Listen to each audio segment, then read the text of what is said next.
Waalaikumsalam. Nampak? Dia dah macam ni. Kan dalam office. Tak manis nanti kalau orang nampak. Aku tahulah, Pek. Pek, gaji kau pun aku yang bayar. Pek, kau buat kerja kau je. Ya, memang bos bayar gaji saya. Tapi bos kan dah ada wife. Nanti aku pula wife bos nampak ke? Kau buat je kerja kau. Aku tengah buat kerja lah ni dengan Dian. Kau buat je kerja kau. Aku yang bayar gaji kau. Dah, keluar. Okeylah. Mulut kasih senyap. Baik. Nanti saya tanya balik bos. Dah, keluar. Hilang mood lah kau. Bos. Banyaknya yang kerja hari ni.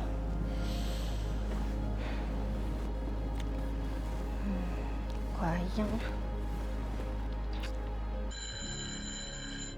Hello. Assalamualaikum yang. Jangan lupa tau makan makanan yang I bekalkan tu. Semak lah. Nantilah aku tengah sibuk ni. Aduh.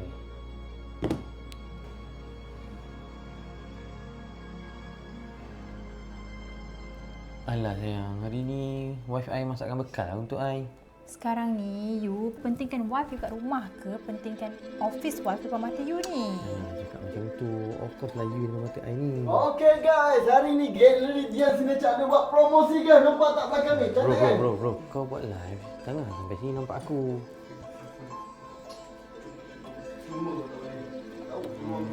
You bisik apa kat dia tu? Aku cakap dengan dia, jangan nampak kita dalam live dia. Kantoi lah nanti. Abang! Sayang, Jeman, mana you ni? Kau ni papa panggil aku sayang. Kau tu sampai panggil lelaki aku abang. Kau ni kenapa panggil Apa aku sayang? kecoh ni? Apa kecoh ni? Sayang, you explain kat I, siapa betina-betina ni? Abang, apa ni? Sabar. Abang boleh explain. Sabar. You apa bising-bising ni? Oh, inilah office wife you yang dalam live tadi. Okay guys, hari ni Galeri Dian Signature ada buat promosi kan? Nampak tak belakang ni? Cantik kan? Bro. Kau buat live. Jangan sampai sini nampak aku. Live? I nampak tau bagi tadi live.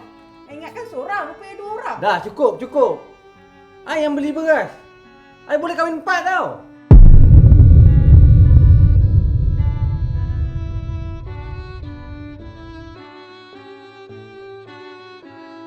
Dah biasa kan tengok macam situasi tadi. Sekarang ni dah ada terma baru. Office wife dah Kak Abang. Bermula daripada teguran biasa. Mulalah bermanja-manja. Mulalah makan sama-sama.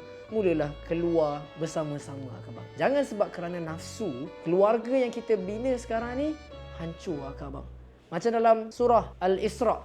Allah Subhanahu Wa Taala dah pesan dah. Wala taqrabuz zina. Innahu kana fahishatan wa sa'a sabila. Dan janganlah kamu dekati zina. Nampak tak? Dekati, bukan buat lagi. Kalau dah buat tu dah confirm dah dapat balasannya. Tapi Allah Subhanahu Taala dah larang untuk kita dekati langsung.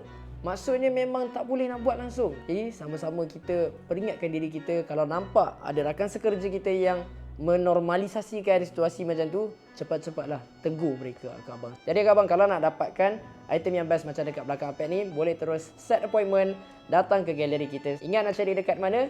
Dian Signature HQ, penuhi rumah dengan kalimah apa-apa Allah nombor 1. Penuhi rumah dengan kalimah apa-apa? Allah nombor 1.